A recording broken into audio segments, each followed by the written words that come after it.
देश भर में गूंज रहा है भारत बनाम इंडिया। भारत प्राचीन नाम है और इंडिया अंग्रेजों का दिया हुआ। दरअसल सिंधु नदी का नाम भारत आए विदेशियों ने इंडस रखा। सिंधु घाटी सभ्यता के कारण भारत का नाम सिंधु भी था, जिसे यूनानी में इंडो कहा जाता था। जब यह शब्द लैटिन भाषा में पहुंचा तो बदलकर इंडिया हो गया। अंग्रेज जब भारत आए तो हमारे देश को हिंदुस्तान कहा जाता था। सिंधु के स को जोह कहते थे, उन्होंने इसे सिंधु से हिंदू कर दिया और जहां हिंदू रहते थे वो हिंदुस्तान हो गया। खैर, हिंदुस्तान बोलने में अंग्रेजों को बड़ी परेशानी होती थी, इसलिए उन्होंने इंडस और इंडिया के रूप में एक दिव्य खोज कर डाली। वे हमारे देश को इंडिया कहने लगे। भारत नाम प्राचीन है। पुरु वंश के महाराज दुष्यंत और रानी शकुंतला के पुत्र भरत ने इस देश का पहली बार संपूर्ण विस्तार किया और उनके नाम पर ही देश का नाम भारत पड़ा। इंडिया और भारत नाम पर बहस इसलिए छिड़ी है क्योंकि G20 समिट में मेहमानों को राष्ट्रपति द्रौपदी मुर्मू ने रात्रि भोज पर बुलाया है और इसके निमंत्रण पत्र पर प्रेसिडेंट ऑफ इंडिया के स्थान पर प्रेसिडेंट ऑफ भारत लिखा हुआ है। सवाल यह उठता है कि इंडिया लिखा जाए या भारतवर्ष, इसमें परेशानी क्या है? वैसे नाम तो कई हैं। कोई 7 जम्बूद्वीप, आर्यावर्त, हिंदुस्तान, हिमवर्ष, अजनाब वर्ष, भारत और इंडिया भी।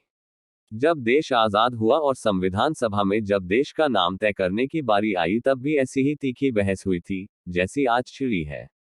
बात 18 सितंबर 1949 की है।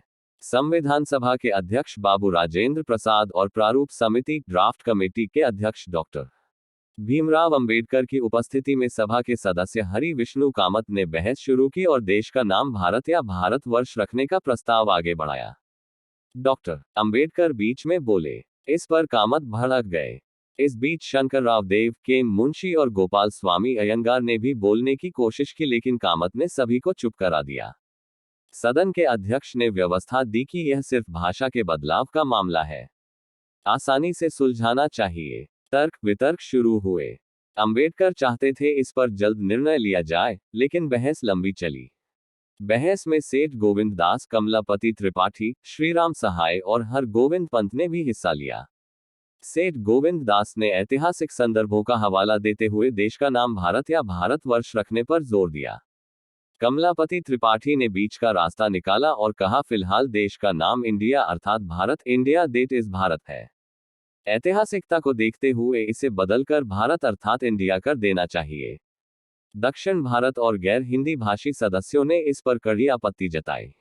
आखिर वोटिंग करानी पड़ी। दूसरे नामों के तमाम प्रस्ताव गिर गए और इंडिया अर्थात भारत राज्यों का संघ नामकरण सदन से पारित हो गया।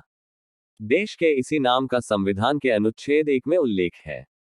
आजादी के वक्त की इस बहस का वर्तमान में छिड़ी बहस से बहुत ज्यादा ताल्लुक नहीं है।